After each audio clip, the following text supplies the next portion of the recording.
Yes. Hi, Francesca. Hi, everybody. Shall we start with a prayer first, so we can have some God's help to understand these deep and yet important things. In the name of the Father, and the Son, and the Holy Spirit. Amen. Let us put ourselves in the presence of the Lord. Let us open our heart to His grace, to the Holy Spirit. Lord, graciously give us your Holy Spirit, guide us from within, show us your light, your discernment, incline our heart and will toward yours. And we ask you this through the powerful intercession of Our Lady, who is always present among us. Hail Mary, full of grace, the Lord is with thee. Blessed art thou among women, and blessed is the fruit of thy womb, Jesus. Holy Mary, Mother of God, pray for us sinners, now and in the hour of our death. Amen. Amen. In the name of the Father, and the Son, and the Holy Spirit. Amen. Hi, Francesca. Hi, Sean. So just thank you for being here. As I mentioned to you, we just received a question, and I think it's a very important question that deserves all our attention. And it's about the use of imagination in prayer in the Catholic tradition, but in the Orthodox tradition, as I will explain, should be the same, and vice versa. So let me just share with you the screen so you could see the question, and we can take it from there. Is that okay? Yes, fine. Go ahead. So a portion of the screen you should be now seeing, and please confirm the email I just received, and the so the email comes from Chris. Hi, Chris. Thank you for your very good question, very needed. So this is the question, this is the email. I just find something a bit intriguing when it comes to the post. He's alluding to an article on the website of the School of Mary regarding Simeon, the new theologian, Saint Simeon, the new theologian. He said that the first way of attention and prayer, that is, he said that it is wrong and damaging. He said probably in the first way of attention and prayer that it's wrong and damaging to use the imagination or senses.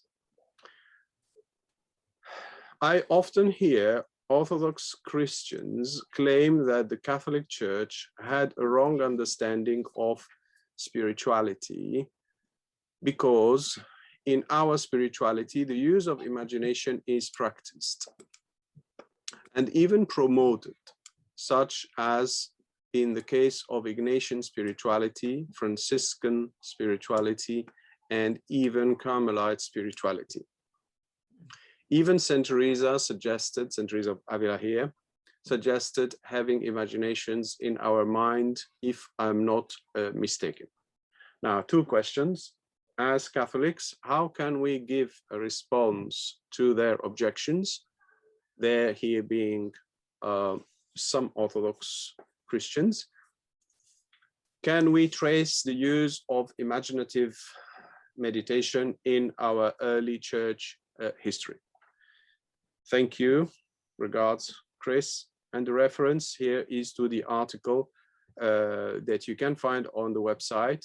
I will put under this video the link so people can find this article. It's from Saint Simeon, the new theologian. I put this article, copied it. And here is the first way of attention and prayer, because here is the allusion. No, he said that the first way of attention. So let us read what the text says, because it's always good to see what a text says and sometimes avoid some projections, some misunderstandings, etc. So here is the text, and let us see what the text here says. It's, of course, a translation in English from a text written in Greek. So, Okay. the feature, yeah? That's okay. Everything's clear up to now. Yeah. So the first way of attention and prayer. So I will be just highlighting what I'm reading, just to help myself and maybe the readers to see. Hopefully they can see and follow what I am highlighting. The features of the first way are these. So this way will be eventually considered as not good, okay? One stands to pray by raising his hands toward the sky together with his eyes and mind. To this point, there is nothing wrong with that. The Desert Fathers had this attitude. It comes from traditional, either Jewish or early Christian ways. When you pray, you raise your hands. Many people do say that Our Father, they raise their hands, they open their hands. It's just an expression of the body. In this, there is nothing wrong, neither in the Orthodox tradition or the Catholic one. If you allow me, I just would like to open a parenthesis here, but just to sort of get from our way an important point. When our friend here says, often I hear Orthodox Christians claim, just to clear that point, because I think it's a bit, it could be misleading. Just to understand the Catholic position, and I think that the second question, Chris' second question, shows that what I'm about to say. With the Orthodox, and often when we say Orthodox, we allude to the Greek Orthodox, Russian Orthodox, Byzantine, rather than Coptic or other traditions, because the separation with the Coptics is in the 6th century, while the separation from the other Orthodox, the Byzantine ones, the Greek ones, occurs in 1064. So it's important to understand the attitude of the Catholic Church. We consider that all what we have in common in this first millennium is absolutely valid. We do respect it, and we do make an effort to understand it. Even if a theologian or a tradition comes from the Latin side, the Western side of the church, we, as St. John Paul II said, we try to breathe with the two lungs. And by the two lungs, he means the Near Eastern churches, rites, and the Western one. So it's very important to understand that any Catholic theologian pays utmost respect and attention to all the saints, all the spiritual masters that existed in the 1st century. Not only that, but St. John Paul II also went even further to even recognize certain saints that were declared saints by our brothers and sisters, the Orthodox Church, after the separation, 1064, like Gregory Palamas and others. So, and even the Oriental churches, Oriental rites, like the Greek Catholic rites, do recognize many of these saints. So both sides would, as Catholics, would recognize saints that are considered saints by the Orthodox churches after the separation, which is very audacious and very courageous and very deep, I would say, in the understanding of our brothers and sisters. We do not consider that this is another church. They are part of the church, but they are separated. So they have the living tradition alive in them. We recognize the sacraments in the Orthodox Church. So this attitude sometimes that we have of saying the Orthodox and the Catholic, and I'm talking for the Catholics, the Orthodox, they are free to think what they want, but I'm talking to Catholics. It's important to understand that we share almost everything with the Orthodox Church. And if we study properly theology, the theology of the first millennium and its continuation in the Orthodox churches, we won't find any difference. It's just a difference in the expression, a difference in understanding certain aspects. And this is fair. We have different ways of expressing things, even between the Greeks and the Coptics. The Greeks are using concepts, philosophical concepts. The Coptics refuse that. They prefer biblical concepts. You know, the concept of person, substance, hypostasis, all these concepts that we use in the creed and in the further definitions.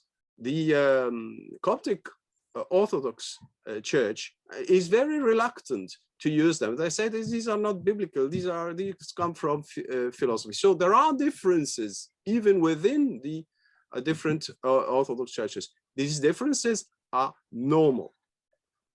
We don't have to align in the way of making theology, but we need to align in the contents of the faith. This is why we have, for instance, just for the sake of clarifying, a beautiful declaration between John Paul II and the then Patriarch Pope of the Orthodox Church, Pope Shenouda III, who now passed away, a common declaration on the Christology, which was the main difficulty between the church, the Catholic Church, Catholic, and then also Catholic and the Byzantine together against the Coptic Church, the monophysite heresy, just to show that they are not heretical. They do believe the same way, but they express Christ in slightly different words, and they prefer biblical words. So why I'm saying this? I'm saying that it's very important to understand that the core could be the same, but the expression could vary a little bit because we have different cultures, different way of thinking, different philosophical traditions, different background. That's human nature. That's the soil. Okay, so just to clarify this, so in my humble view, when I put a text from Saint Simeon the New Theologian from the first millennium on the website, I'm not putting a text that comes from the Orthodox tradition, despite what some could think, either Catholic or Orthodox. I'm just putting a text that belongs to my own tradition, which is being Catholic. Okay, this is why I put it. So all what the Desert Fathers, the spiritual masters of the first millennium, all the fathers of the church, Greek, Armenian, Coptic, whatever the right is, who were united with the church, are our richness, and we have to pay attention to what they say. And the exercise here, which is today's exercise, is to go from an apparent opposition or contradiction or distance to hopefully reaching a point where in fact we find that we are saying the same thing. That's the challenge. We cannot just stay in our culture and try to sort of talk to people who are thousands of miles away from us. That doesn't work like that, or even very close, because now we live, it's all mixed. Now we have Orthodox and Catholics and Protestants and other churches where all live together. So it's the effort of what this video is to go down deeper to find the common point, okay? And I don't see any difference between what St. Simeon, the New Theologian, says in his text and what the Catholic teaching, or as it is stated in the email, or any spiritual master says. And I will do my best to clarify that. Sorry for this long caveat in the beginning. So let us continue here what we were seeing. The features of the first way, we cleared that. Now, he imagines, so this is eventually will be understood as being wrong.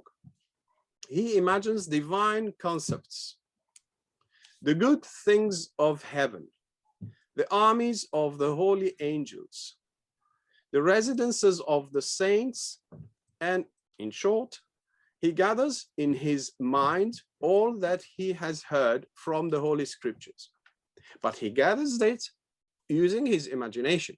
So there is a difference between what is said and what is born in his mind as imagination. No, you can imagine many things. You can imagine the light of God, but is this the light of God? No, this is your imagination projecting something from whatever you have already. You just make one extra step, imagining something. Okay, that's one of the methods of theology, but it's a very limited method and could be misleading, as we will see.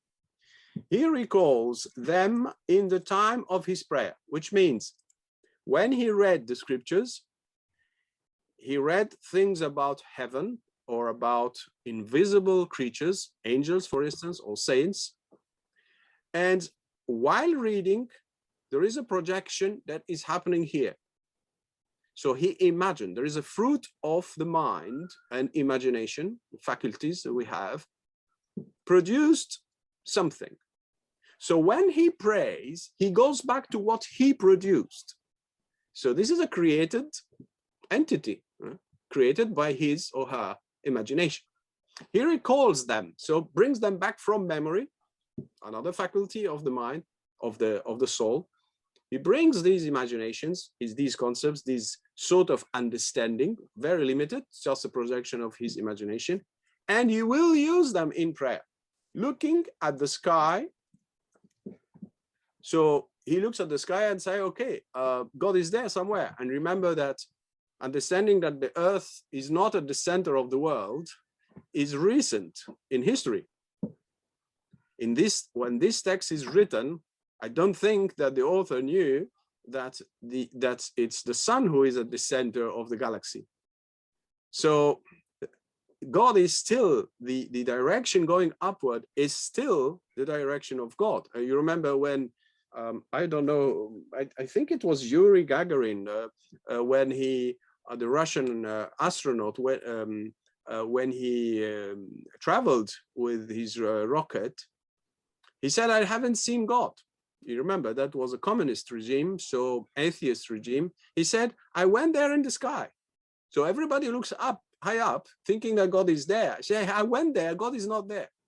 And I think that this is a very important, almost metaphysical discovery when we traveled or when we started to look. Of course, you would laugh at it now, but it's very important that traditionally we look high up. St. Paul in the scripture says, keep your mind or keep your heart up.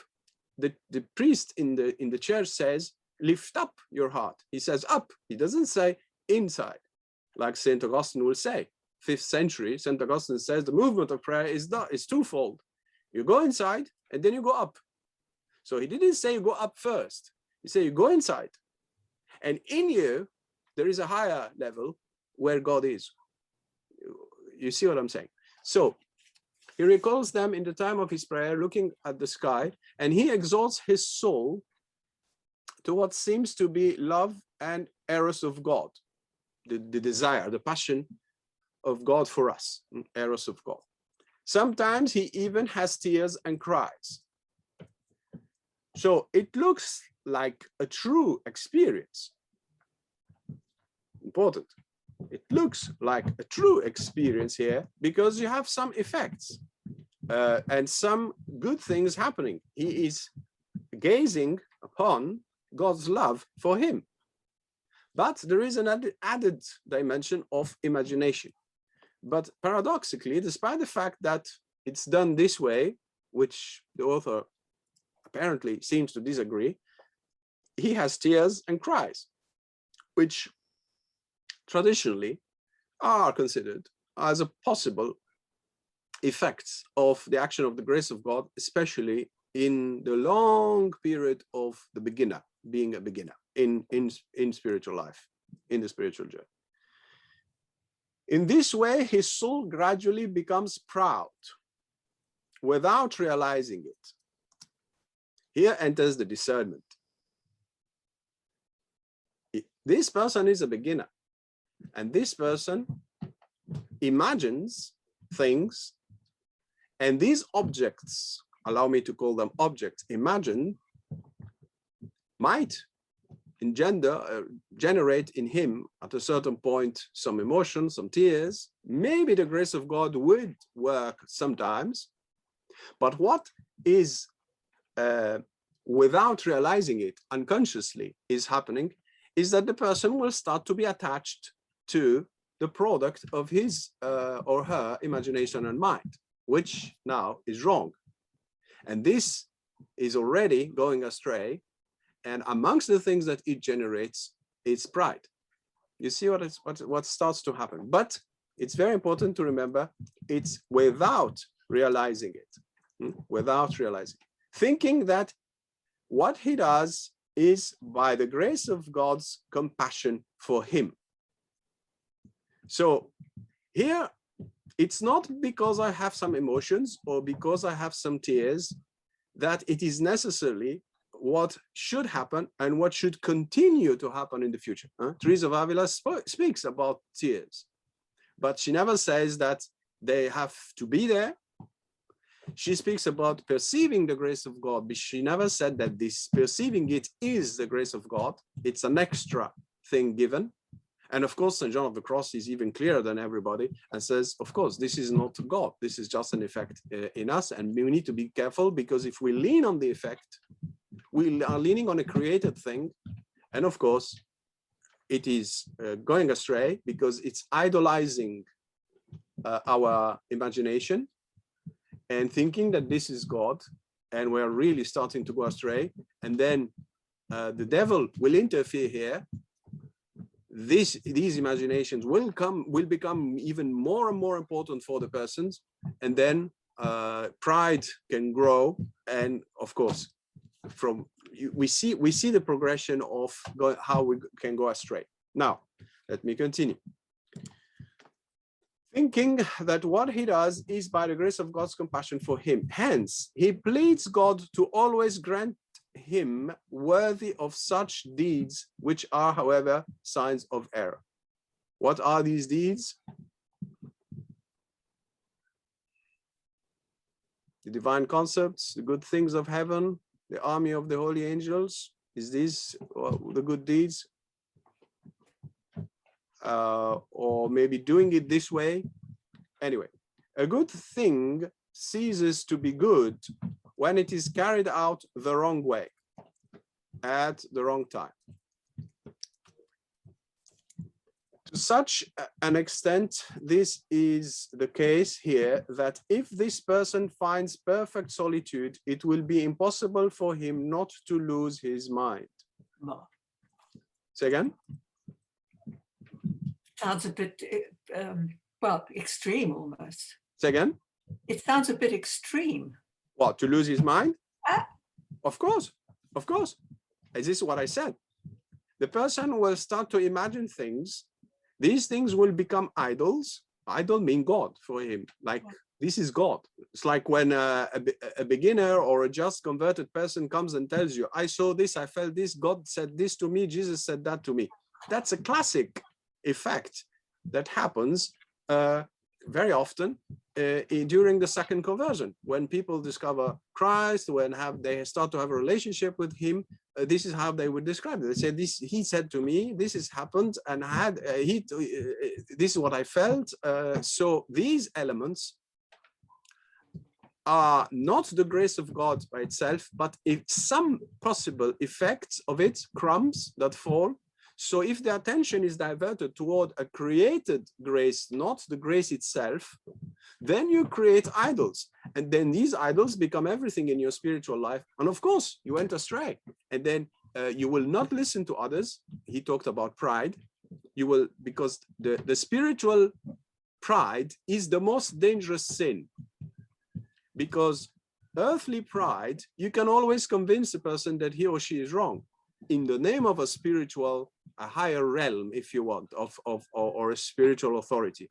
But if a person goes astray and spiritual pride grows, this person will never listen to anybody, because this person will consider him or herself knowing better than any other spiritual person.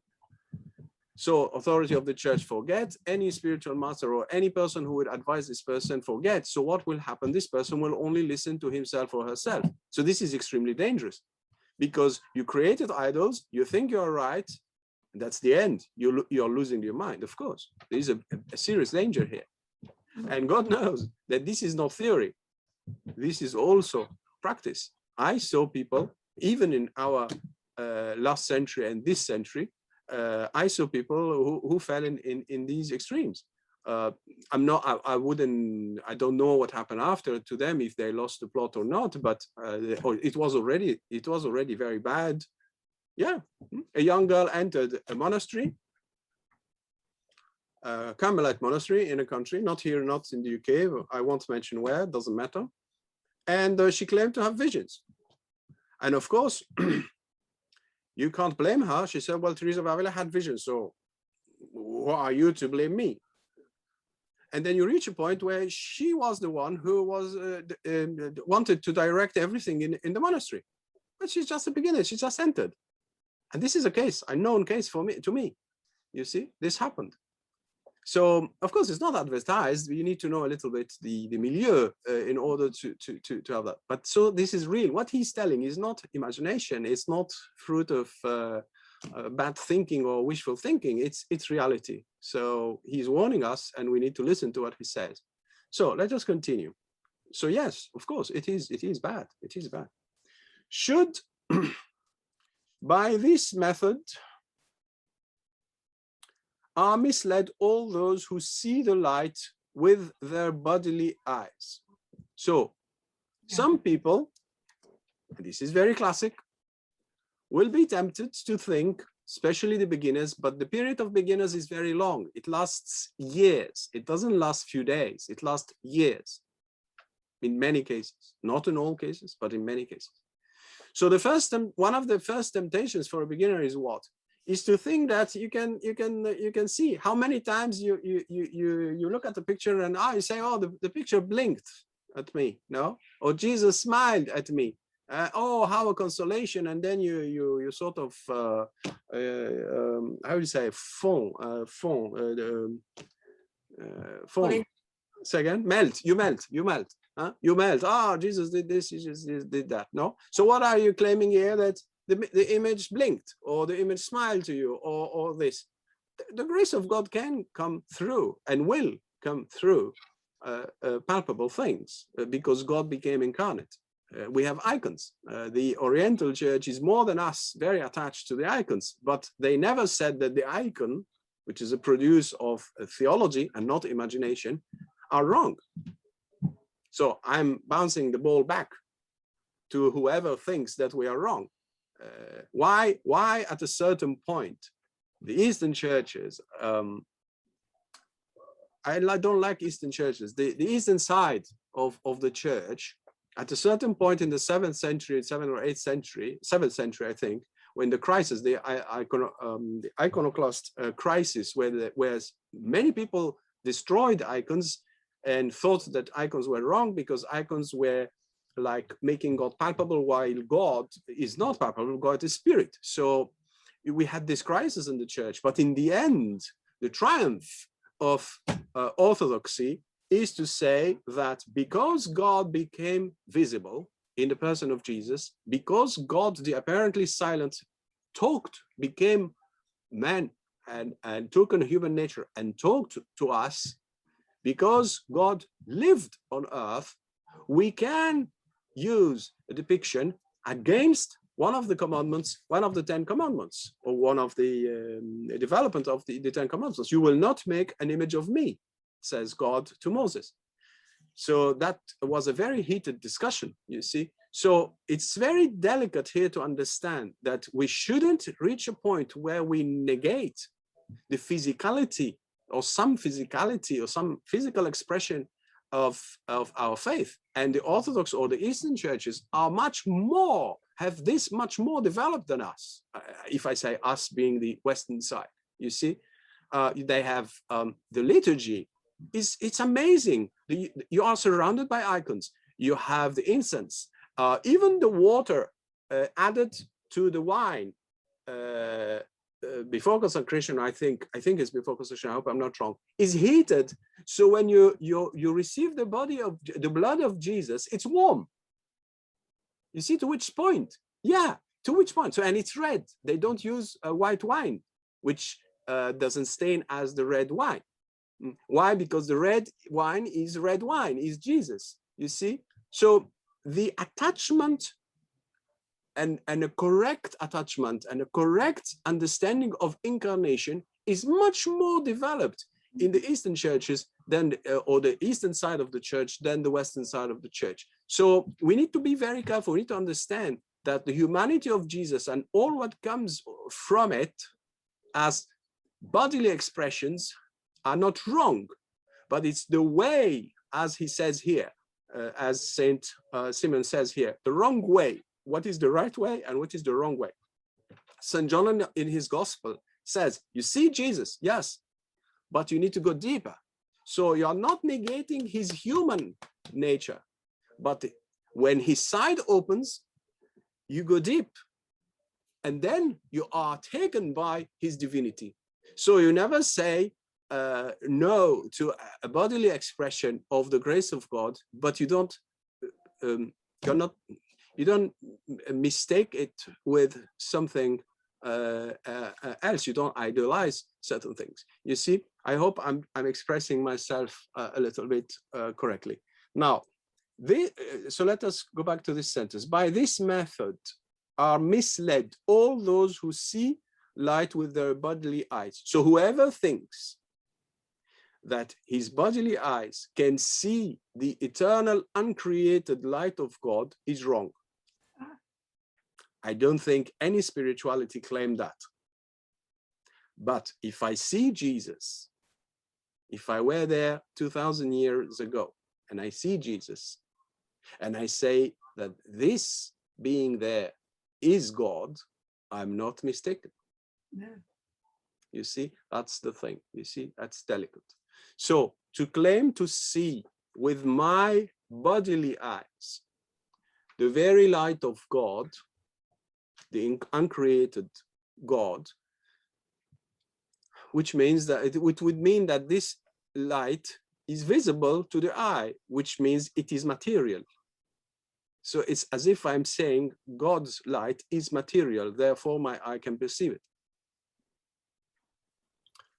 Sense perfumes, you know, he talked above about angels and incense, etc. Sense perfumes with their sense of smell, hear voices with their ears, and so on. So all this, if it is considered as being God, is misleading. It can be a small grace given by God, that's fine. But for me to say that this is what I should expect when I pray, that's wrong. You see the difference? So this is called discernment. Otherwise, everything will throw everything in the bin and then nothing will stay. Like some people who threw everything, all bodily expressions or all incarnation expressions in the church at a certain point in time, without mentioning who. Some of them have been possessed, moving senselessly from one place to the other. Others have been misled by accepting the devil, who was transformed and appeared to them as an angel of light.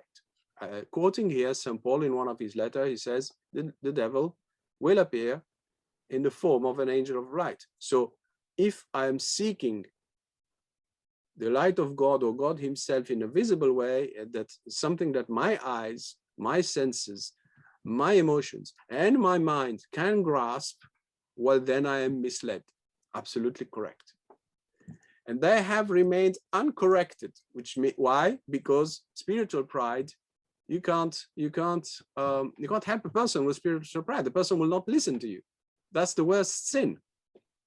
Any other sin, you can invite the person to convert. The person will listen. Why? Because what you're saying is okay. But if you have spiritual pride, and that's your problem, the person will not listen. So there is no worse case of a person spiritually who refuses spiritually to listen. Hopefully nobody reaches that. And they have remained uncorrected until the very end. Catastrophe, no? Disaster. Without wanting to hear any advice. This is why he mentioned pride above, from their brothers. Some of them were even incited by the devil and committed suicide. Now, let us wait a second. Let us go back to the devil before. Now, why suddenly he mentions the devil? and the devil appearing as an angel of light. Because the greatest advantage of the devil, and God allows that to happen. God is he governs everything, and he allows us to be tempted because he wants us to fight back with faith. So God allows at different stages of our growth, he allows us to be tempted by these things. Of course, some people a little bit advanced will laugh at these things. They'll say, "Oh, these things are silly," but they're not silly for the beginner, because the beginner is living with the rules and functioning of the old man in him. So he still wants to see, to touch, in order to progress. While it doesn't work this way. It's not by using the old man that we will progress.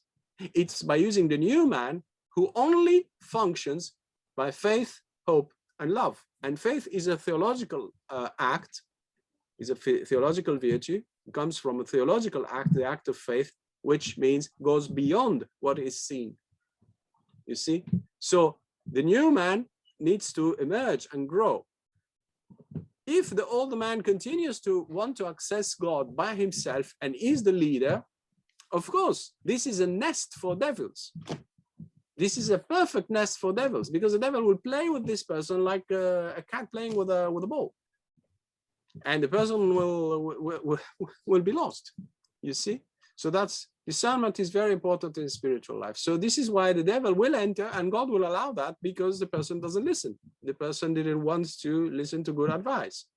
You see, this is why it's very important to keep this prayer, and this is a Saint Therese of the Child Jesus prayer. God, I only want the truth. And I knew from my youth that God cannot be seen here on earth. So all what people with great strength, all what people desired with great strength, I spend my life not desiring them. Saint Therese of the Child Jesus. Because she saw, she's living even with nuns. So she sees that some people wants to see, it's almost instinctive, from the old man in us, old woman, the old creature, to want to see. She said people spend their energy just wanting to see, perceive, understand, etc.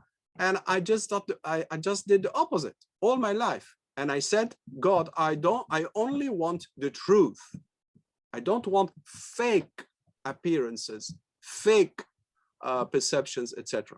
People, I hear the objection. So why then God would give that? Well, God doesn't give it perfectly. God would help a little bit in the beginning by using a little bit the old man means, by giving a little bit of consolation, a little bit of push, a little bit of support. But that's not the correct direction. That's just to take a breath, to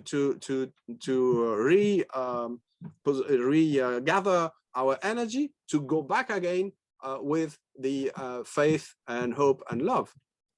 So, and I explain all that in the Solid Foundation course, the ups and downs, why they happen, etc. So it's important to understand. So this is why the devil then will enter, and then will enter more and more and more, and then it's the end. I mean, you can't say anything to this person. It's the end. And the person will read any text his or her way. They will read Teresa of Avila. I just quoted this young girl who had visions, said, well, Teresa of Avila had visions. So what's wrong with that? You see the reasoning here. This is why when I hear some people saying to me, oh, Teresa of Avila, you teach Teresa of Avila. Oh, I love Teresa of Avila. Inside of me, I don't show it, but inside of me, it's like I'm jumping and saying, oh, for which reason this person loves Teresa of Avila? I don't know. I don't know for which reason. So I'm almost like, okay, let us see. Is it for the visions? Is it because she's a very determined person and did a lot of things, or there is another reason? So these first two reasons are not the right reasons why I would love Teresa of Avila. It's because something else. You see what I'm trying to say? You see? So one can quote a text. One can fight back quoting a text, but quoting it wrong, as I will show later on with certain teaching of the Catholic Church, and show that it is absolutely coherent with what we are reading. I am almost hearing John of the Cross and not Saint Simeon the New Theologian.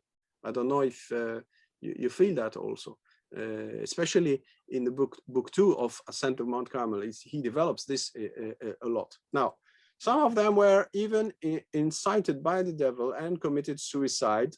Why? Because one of the main goals of the devil is to push a person to despair. If he achieves that, he killed the person mentally first, spiritually. If the devil shows me my sins, which could be a good thing, but if I see only my sins and I don't see the mercy of God, I will reach despair. But he will win in this case. Why? Because he will push me to despair. And if he makes me reach despair, that's the end. There's no life in me. He killed me. You see? So this is why it's very important to be careful.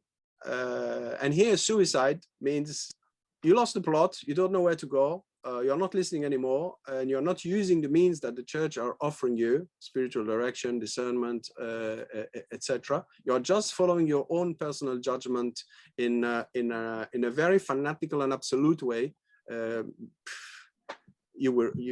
I'm not saying everybody will reach suicide, but I'm just explaining the relationship between the devil and suicide. It's despair. He's very clever in trying to push us to despair. This is why it's very important to be careful there. If whoever feels that he or she is going, people who are advanced, not beginners only, people who are advanced, the devil will corner them into a despair, like saying, okay, you're not worth of anything, look, you're nothing, God is very displeased by you, etc. So it's like killing you, like burying you under your own sins and misdeeds. Okay. Yes. Whilst others were crumbled, whilst others were crumbled, and others became insane, losing the plot, losing their mind. Spiritual life, of course,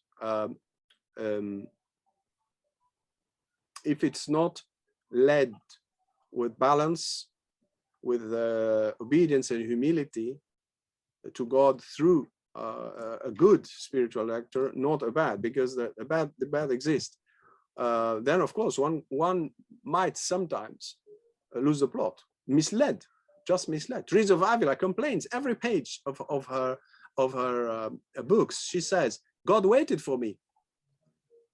She praises his mercy, but in the same time she said the reason why they misled me. So it took me 20 years almost to see my error. So it humbles us a lot to hear that it's possible, and it comes from human error. So we need to be careful. And the church, in the Catechism of the Catholic Church, there is a quote from John of the Cross. It's like, be careful, you are putting yourself in the hands of whom? Of course, like spiritual direction, no? It bears its consequences, okay?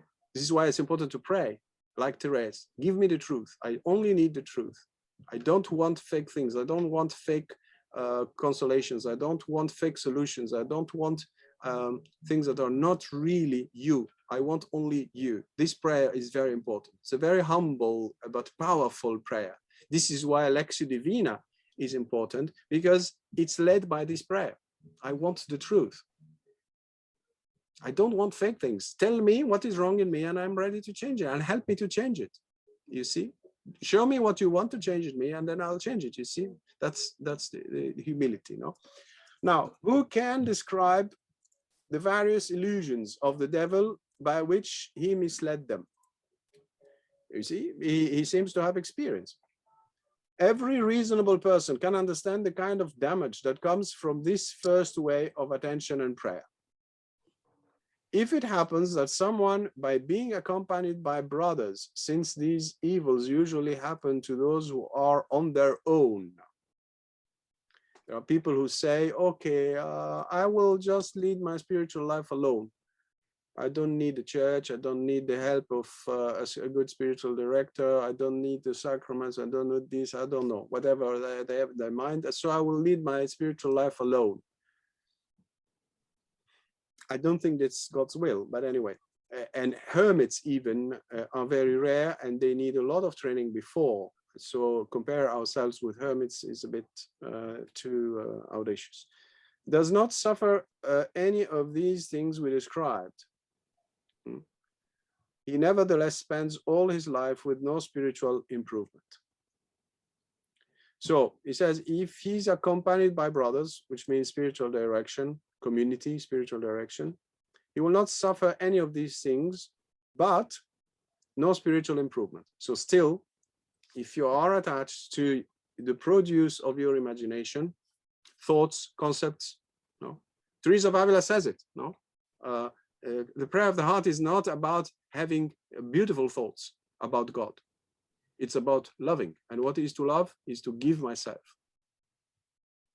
Now, so we read what Saint Simon, the new theologian, says. Now let us read, come back to our email, to the questions in the email in order to answer them.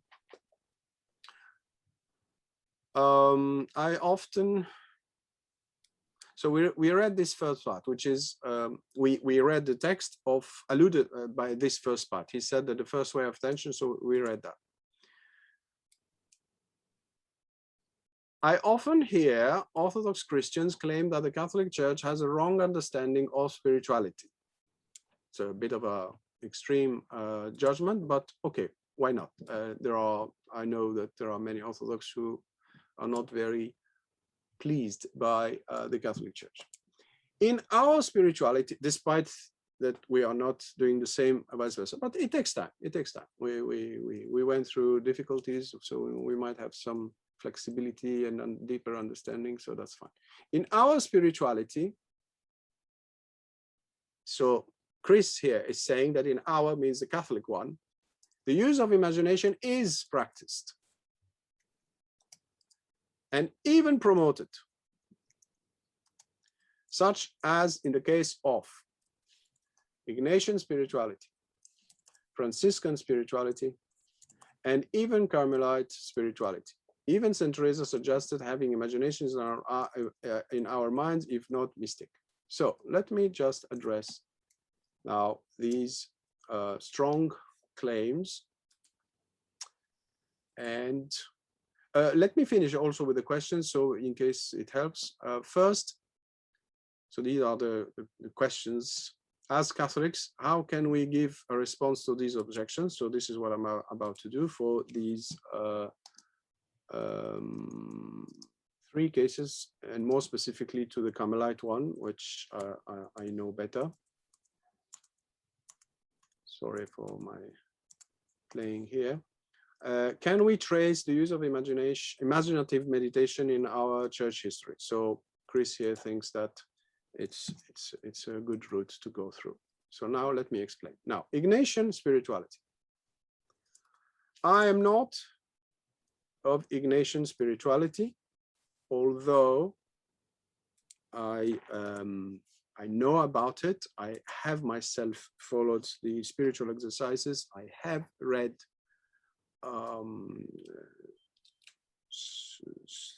the writings of Saint Ignatius, etc. My opinion here is my opinion. It is not a Jesuit opinion. And let us also distinguish between, as a friend of mine, a Jesuit friend of mine said, the word Ignatian already doesn't necessarily mean Jesuit. So it's a bit of a harsh comment on coming from a Jesuit, but it's like, I would have doubt when people start to talk about Ignatian spirituality, because what did we do with it? So anyway, so Ignatian spirituality means Saint Ignatius, and I prefer to talk about Saint Ignatius, what he wrote, not what we say about him. Now, Saint Ignatius, and I am happy to be to show me if anybody knows better, and show me my understanding, my wrong understanding, I'm happy there, no problem, because I'm not utterly specialized in this one, even though some knowledge I do have. Saint Ignatius goes through his second conversion very late in his life, I think to the end of his 30s, maybe 40 years old, around that. So he starts his journey to a great extent as being old already. He will go even and study grammar, Latin, etc., in order to be ordained one day. And he says that he had with him people of young age. So he was the oldest one. Saint Ignatian will design the spiritual exercises, and this is the main work we have from him, the main legacy of Saint Ignatius. It is written following as much as possible his journey of conversion and first steps after conversion. The main goal of Saint Ignatius is to take a person from that moment of second conversion into what he calls an election, which means finding my state of life. Which means that technically, if you do the 4 weeks he describes as a journey in his spiritual exercises, usually the ideal case would be a person who is in the middle of his or her conversion, or a little bit after, and wants to progress and wants to know where he or she will go and what he or she will do. This is why he calls election. He uses the word election. Then, of course, he applies that in even daily life.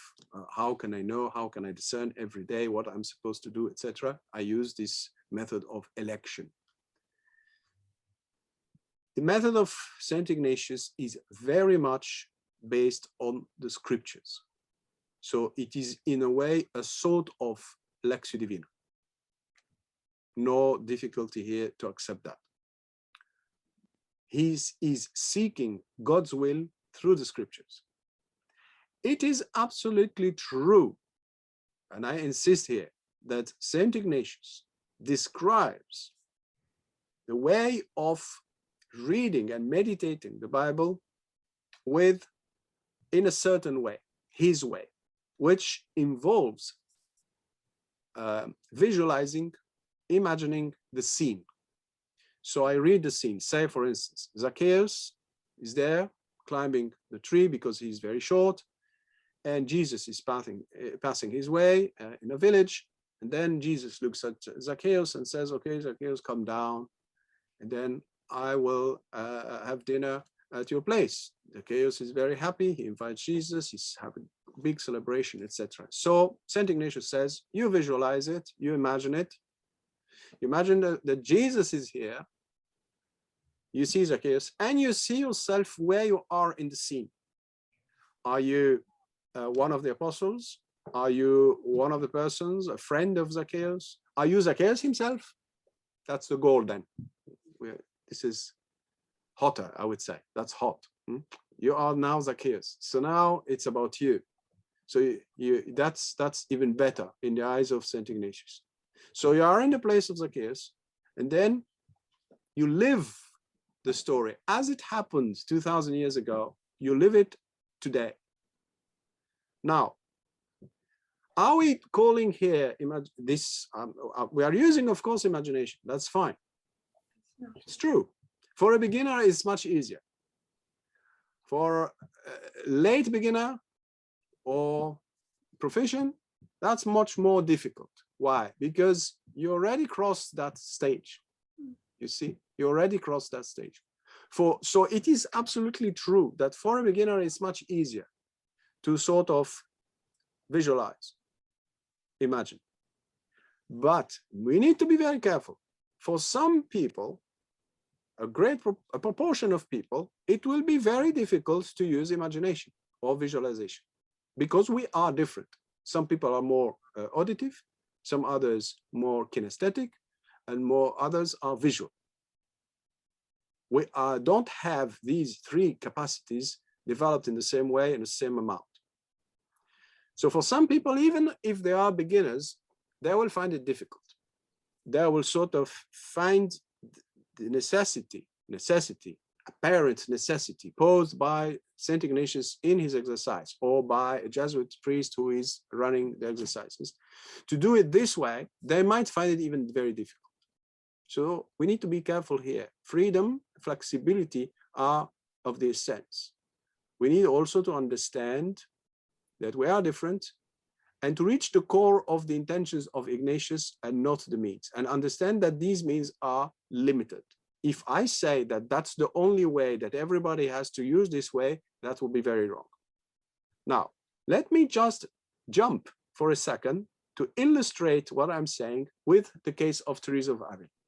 So we move on from the Jesuit spirituality, not Ignatius, Jesuit spirituality, or St. Ignatius spirituality, or expose, presentation of the way to meditate, and the Carmelite. By the way, this case already happened. In the life of Teresa of Avila, when she is in Avila, the Jesuits arrived a few years before. She's at the monastery in the Incarnation. Before her conversion, or some years before her conversion, the Jesuits were there. We can read the history of the coming of the Jesuits in Avila, what happens, who is there at which moment, and who she will be meeting, and what will be said between them. That's very interesting. In the writings of Teresa of Avila, and more especially the Way of Perfection, she will say the following. You can read chapter 26, but I think she said it elsewhere also. She says the following. Way of Perfection, chapter 26, but other chapters also. She says, the day I discovered, she says in chapter 28, that God is in the center of our being, my spiritual life changed completely. Why does she say that?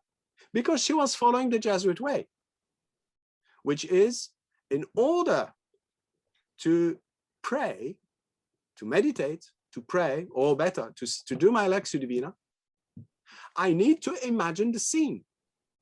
And for her, it meant, she's in Spain, I needed to travel with my imagination to Jerusalem or to Galilee. And this effort, gymnastic of the mind, of the imagination, cost her a lot. She always said, I'm not capable of putting 2 or 3 ideas together. And when you read her, you can see it, no?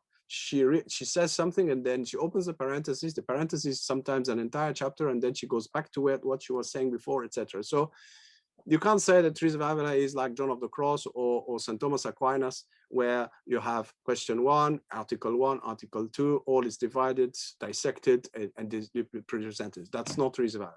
So she says, I don't have that capacity. So she suffered a lot. You need to hear this. Everybody needs to hear that, including all the Jesuits. She suffered because she's not of the kind of person who can project and imagine. And she said, when they told her that Jesus is in the center of her being, her entire life changed. Why? Because she didn't need to make the effort of imagination, because it cost her, and she probably didn't know how to do it and how to deal in it, to dwell in it, because you need to dwell in that scene. So it's like tension for her. Maybe for you, it's fine, but for her, it was hell. So now the claim that the Carmelite spirituality in Teresa of Avila suggested that having imagination is possible. Now, here Chris is alluding to texts, or various texts, especially chapter 26 in Way of Perfection, when she says, Jesus, you can consider means to pay attention and believe that Jesus is either inside of you or sitting beside you. Now, does this mean she is promoting imagination? she is promoting the use of the imagination. I wouldn't go there for the simple reason that in that same chapter, it is repeated relentlessly. She says, prayer of the heart, contemplative prayer, is not about having beautiful thoughts. But you may add here beautiful imaginations, because it's the same part of the mind, of the soul, sorry. You produce thoughts, you produce imagination. You are using your mind. Your imagination is part there of the soul, the mind capacity. You see? So the prayer of the heart is not about imagination, is not about having thoughts. It's about loving more. So when she says, consider Jesus being there, she's not saying, try to see. For instance, one day she has a vision. She has visions. And I don't remember, was it in the beginning of her life, the middle of the end of her life, but she had a vision one day of Jesus. And she started to look at his eyes and wanted to see which color were his eyes. At that very moment, the vision stopped, disappeared. It shows what? It shows exactly what Saint Simeon is saying. Are you materializing God? Are you paying attention to matter? Or are you contemplating the humanity of Jesus, as she calls it? And through it, you go deeper to reach his divinity. Exactly as the beautiful story we had last Sunday, yesterday, about St. Thomas. He said, put your hand here. What happens to him? He's going through his flesh, through the door, through the opening. He says, what? My God. Which means what? This is an experience of God. So from the physical risen Lord, he was drawn, taken by God into something deeper. Can we see that? No. So to claim that Teresa of Avila promotes imagination, I see from where it comes, but it's a wrong interpretation, because Teresa of Avila never said use your imagination. On the contrary, she said, whenever the day I discovered that I don't have to imagine Jesus there in Gethsemane,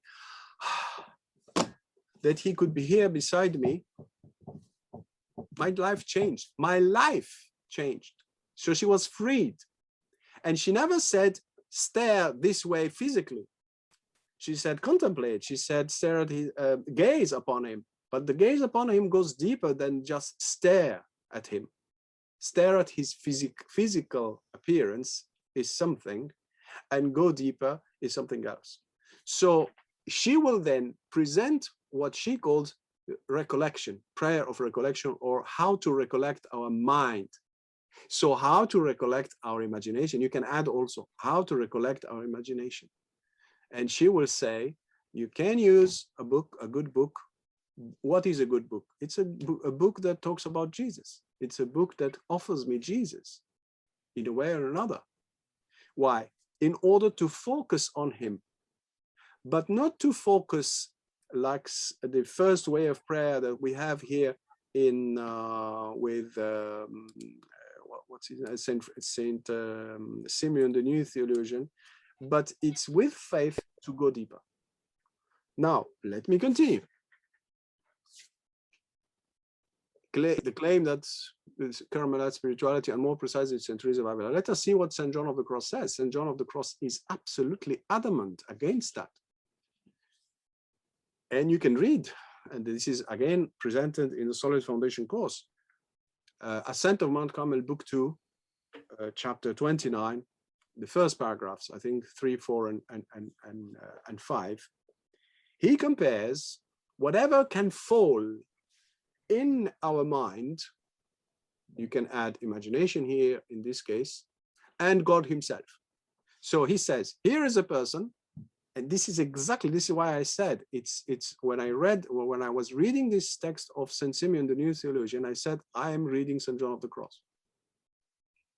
Yeah, it's the same teaching, exact same teaching. So let me develop St. John of the Cross teaching. He says, if you are praying the prayer of the heart, and then you receive something, You can, and I invite everybody to read. I won't comment it here because it doesn't make sense, but you can please do read chapter 29 of the Ascent of Mount Carmel, book 2, paragraph, I think it's 345 or 456, where he compares, he tells the case of a person who is objecting. It says, but I was praying the prayer of the heart and I received some concepts, some understanding, some lights about the Eucharist and about certain things. And John of the Cross says, okay, what are we supposed to do with that? Again, this is prayer of the heart, not Lectio Divina. So Carmelite spirituality talks about prayer of the heart. Carmelite spirituality, I'm so sorry, even if people think that it does, but it doesn't. It doesn't speak about Lectio Divina. We can extract some aspects of it and apply it to Lectio Divina. Yes, that's absolutely possible. But it is essentially teaching the prayer of the heart, contemplative prayer. This is what Teresa of Avila does.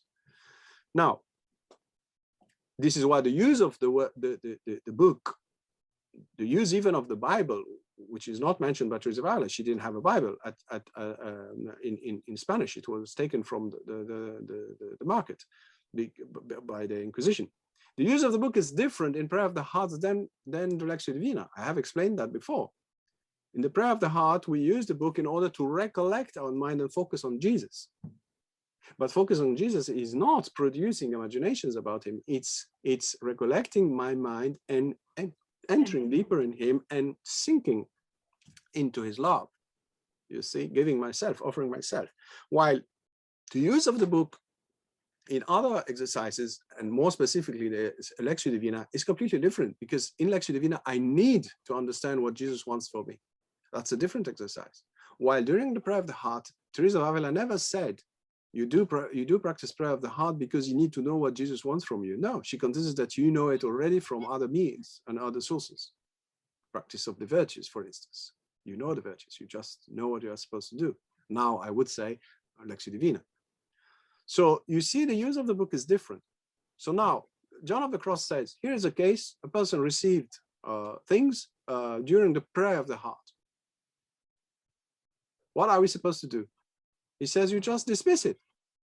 And the objection comes, why? If God gave that, why would you dismiss it? If God gave you something in your mind, and let me add, if God gave you something in your imagination, why would I dismiss it? He says it will, if it comes from God, it will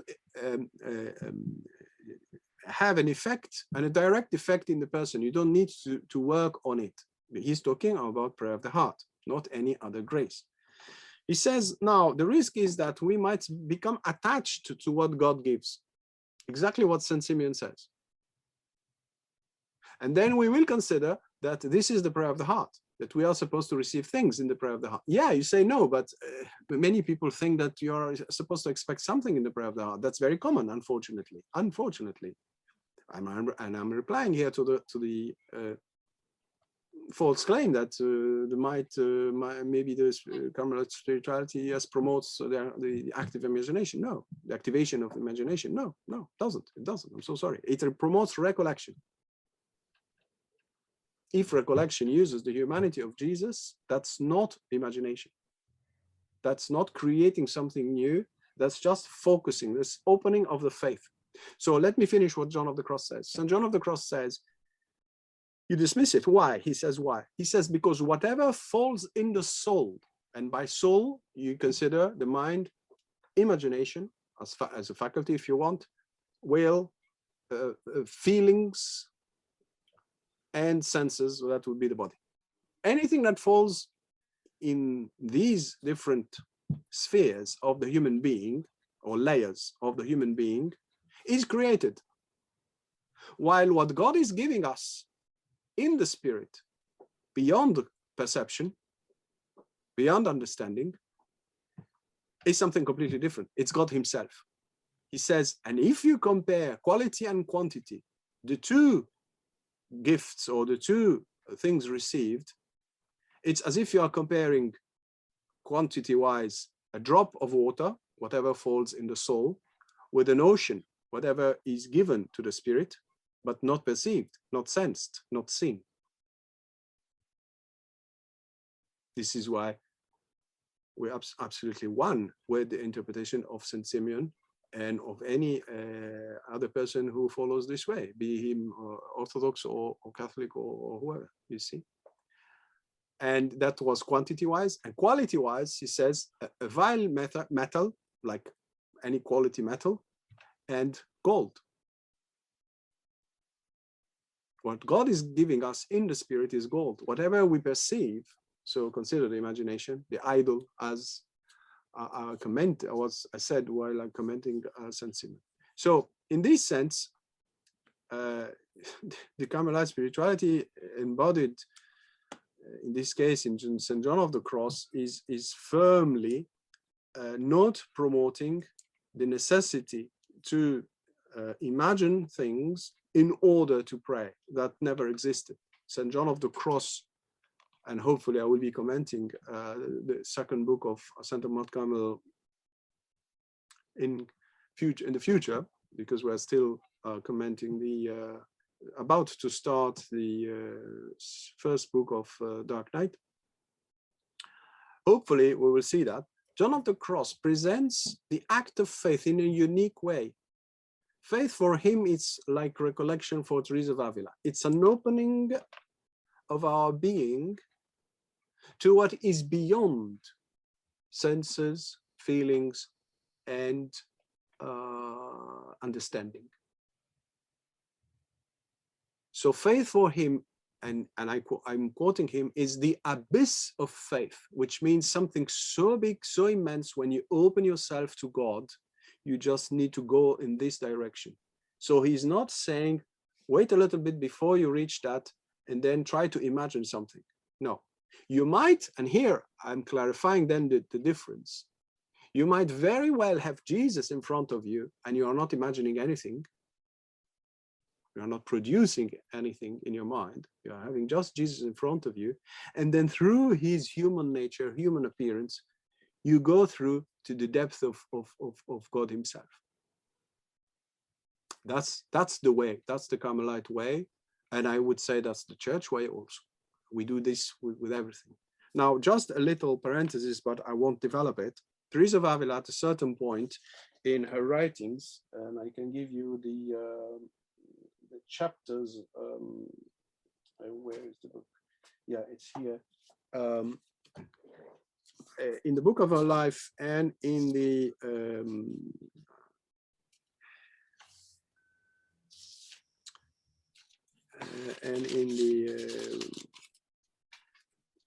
castle, the interior castle, Teresa of Avila 2 times addresses a very important question. What are we supposed to do in spiritual life about Jesus' human nature? Are we supposed at a certain time, at a certain level of growth, of spiritual growth, to drop his humanity because we are sinking in or being immersed in his divinity? So we forget his humanity in the sense that his humanity is less than what we are seeking. So she sought an answer for this question, and she talks about it in chapter 22 in the book of her life. So whoever is interested, please do read that. And in chapter 7 of the 6 mentions. So 6 mentions, chapter 7. What shall we do with the humanity of Christ? But it's very important here to understand that this is not about imagination. It's about a different question in spirituality. What am I supposed to do with Jesus' humanity, human nature, if I think that I am very advanced in spiritual life? Am I supposed to drop it, his human nature, and say, okay, I'm only interested in his divinity? Or will I stay with his human nature till the end? The answer, of course, is yes, you will stay with Jesus' human nature till the end. But of course, your perception and understanding of Jesus will develop, will become always deeper and deeper. But you never drop his human nature because simply what St. Paul says, repeated by St. John of the Cross, chapter 22, Ascent of Mount Carmel, book 2. He says, the divinity of Christ, the divinity dwells fully, bodily, in Jesus. Quote from Colossians, I think 1:9, if I'm not wrong. So the fullness of his divinity dwells bodily in Jesus. So there is no way to say there is a beyond Jesus, because in Jesus, the infinite is attained. So I can't say, okay, Jesus is just for the beginners, and then there is something deeper. No. Why am I saying this? Because people might think that this means imagination. No, no. Dealing with Jesus, accepting our physicality and the sacraments and all what talks about human nature, icons, very important icons. It doesn't mean that I am staring at the icon and waiting for the icon to blink. The icon is, the use of the icon here would be wrong. The use of the Jesus humanity would be wrong in this case. It's the same. It's the attitude of faith that should be corrected, and not the fact that I have Jesus in front of me or I have an icon. I can't see Jesus. I mean, imagine 2,000 years ago, I could see Jesus, and I could see, I can see today an icon, but I'm not necessarily using my imagination. Now, for Franciscan spirituality, I would say the same. Franciscan spirituality uses a lot of senses. They allegedly invented the crib. Of course, the humanity of Jesus is fundamental. And as I said, there is no stage in spiritual life where I will say, no, I'm free from that and I can continue alone.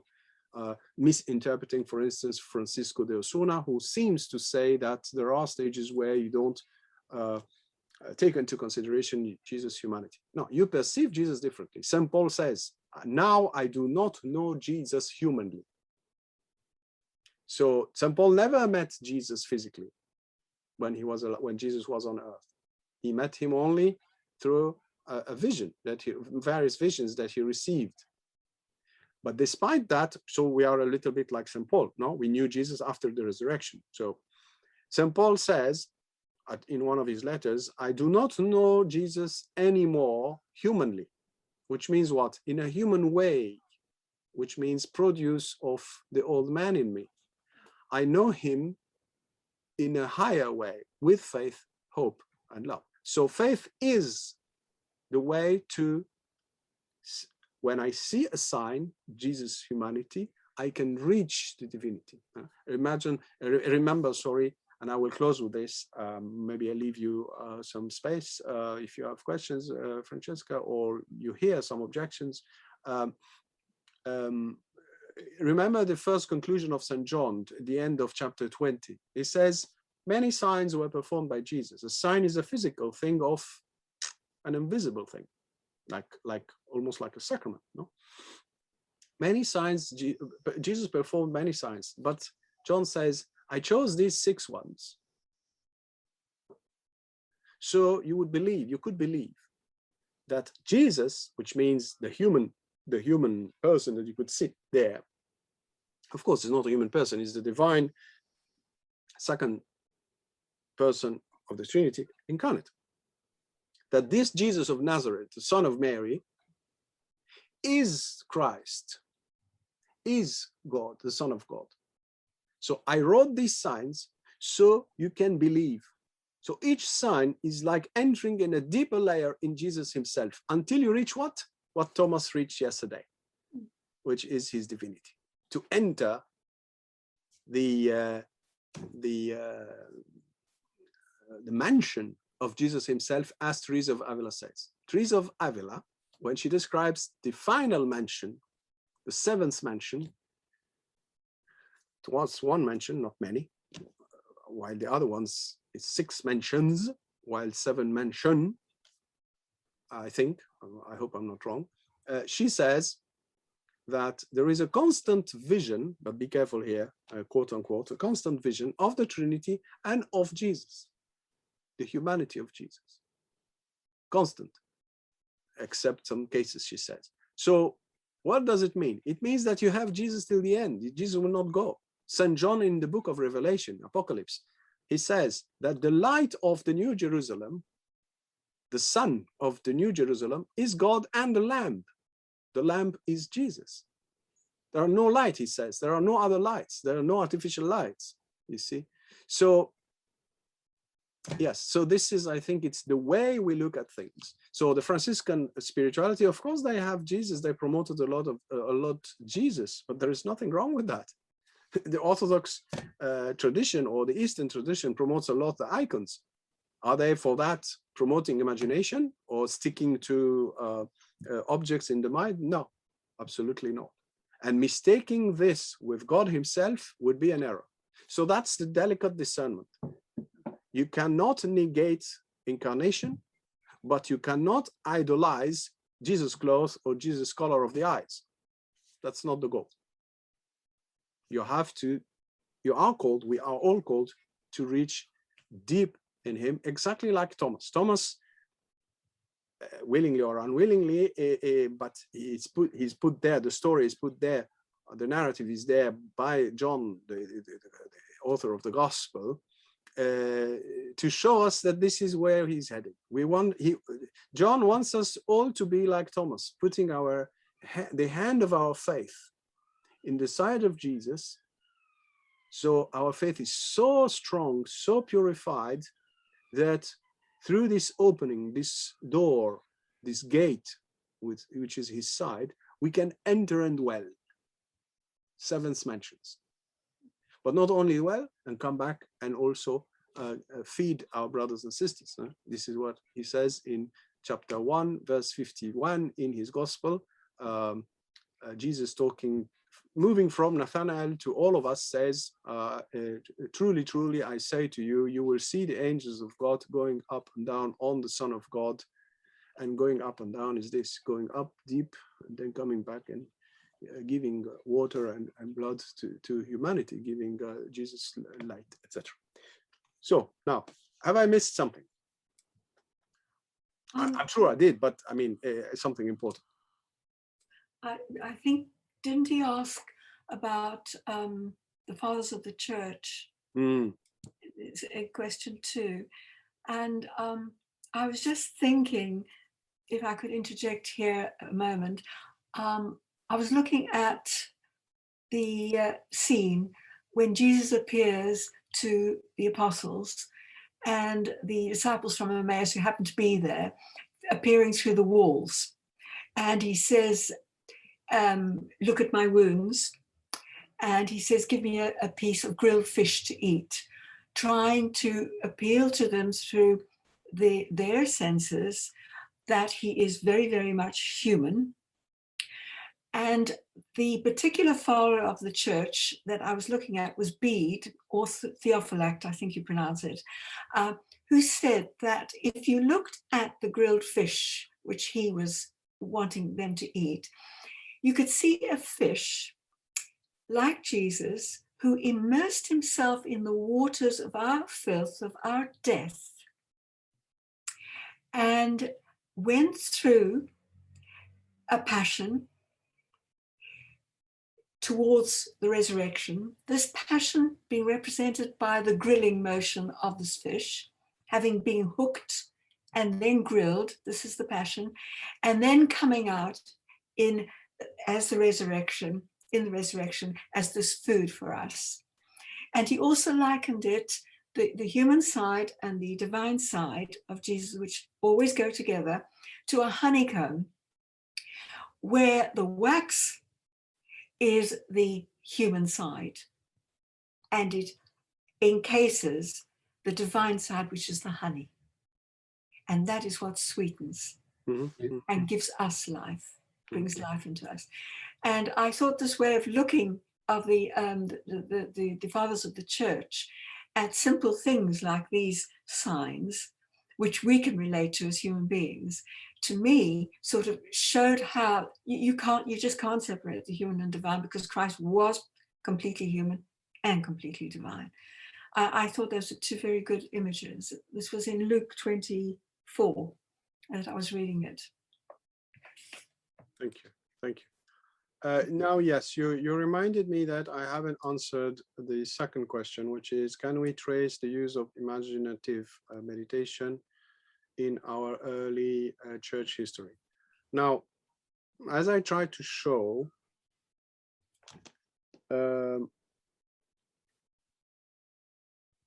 it's not really the goal of the fathers to promote imaginative meditation. And in this sense, the objection Chris hears, you Catholics deviate, etc., would be correct. The fathers of the church are not promoting imaginative meditation. On the contrary, they are promoting recollection or faith. So I hope I explained, I removed the misunderstanding about the Carmelite spirituality and the Franciscan spirituality. Now, the Ignatian spirituality, the only way I can respond to the claim or accusation is to say, well, these are beginners, and not everybody is capable of imagining. So if any person thinks that this is the way to go, it's deeply wrong, deeply wrong. And there are people who are advanced even in spiritual life, and they have great difficulty to meditate the rosary. This is why I clarified also this issue in one of the articles I wrote on a more contemplative way, a deeper contemplative way. Both are contemplative, but one deeper than the other, one rather prayer of the heart one, of saying the rosary, which is just simply saying the rosary in a frame of a prayer of the heart, so silently without using any imagination or meditation. Meditating the rosary doesn't imply necessary imagining, against what people also would think. So I will put under this video here the link to that article also. That would free, I'm sure, many people from thinking that there is only one way to recite the rosary or to love Our Lady or to use the rosary. There is a more contemplative one, more like non-meditative one. So put inside of meditation here, imagination, etc., where one could meditate. But I wouldn't dismiss completely the other one, the other way, the classic way of saying it, because I wouldn't dismiss Lectio Divina. So is Lectio Divina imagination? No, I can practice Lectio Divina, not the alleged visualization used in the Ignatian technique. So I don't imagine myself when I read any text from the Gospel, I don't imagine myself this way described by Saint Ignatius. I might have done it many years ago, but I don't feel that that's the only way to access Jesus in the Gospel. So we need to be careful also if we claim that this is the only way. If some people who are from Ignatian spirituality think that, well, I'm sorry, they're wrong. Can we trace the use of imaginative meditation in our early history? No, unfortunately, no way, because that's not in the early tradition. If you read Gregory of Nyssa, Saint Gregory of Nyssa, or if you read Dionysius, the pseudo-Areopagite, or Areopagite, they don't go in this direction. But is the Catholic tradition going now astray?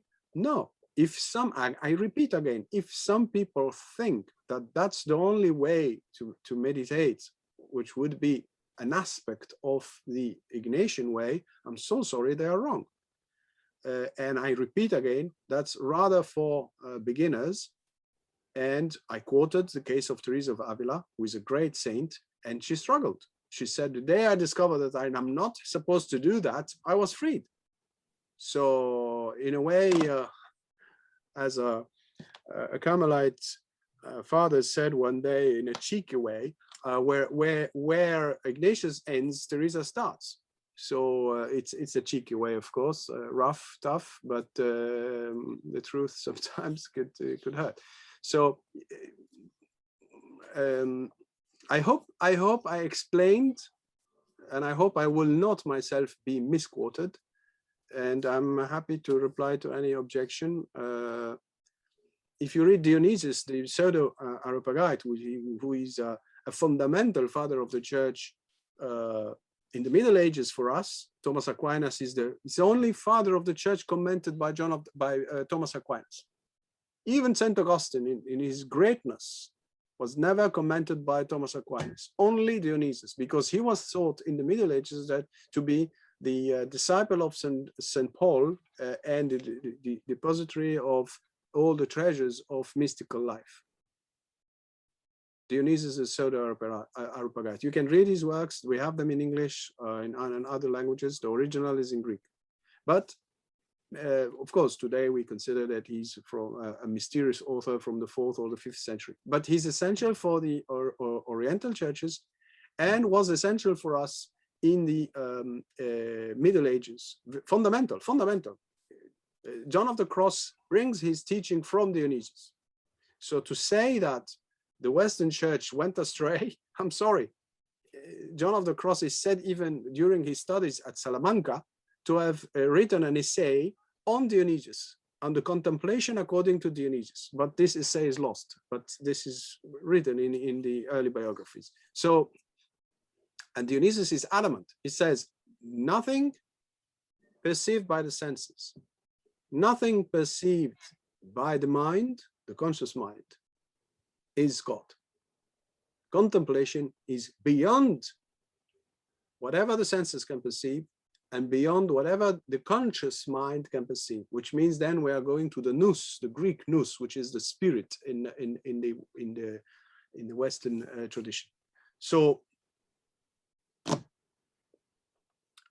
unfortunately, I would say that we rather don't encourage excessively the imaginative meditation. If today it's spread in certain circles, that's not it's not enough.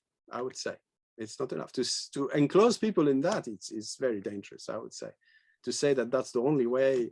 No, and to say that the Catholics are doing only that, that's even wrong. I hope I showed that the Carmelite spirituality is not going in this direction, and I hope that I placed the Ignatian option of imaginative meditation in its correct frame and limited choice. Not everybody is imaginative, even a beginner, and beginners are beginners. So it's fine maybe for a beginner, but after that, not the same way. We constantly keep Jesus till the end. That's very important, but it doesn't mean that we are using imaginative meditation. I hope this helps. Sorry, I have to stop here. And thank you very much for your patience. And I hope this helps. At least it saved me writing the article, but I will have to write it another day. Thank you very much. Thank you, Chris, for your question. Very good question. I hope I helped a little bit. I might have now some objections coming through soon. But, you know, you need to know what you're talking about. Otherwise, it's a mess. Thank you. God bless. Thank you so much. Blessed Easter time, and pray for me, poor sinner. Amen.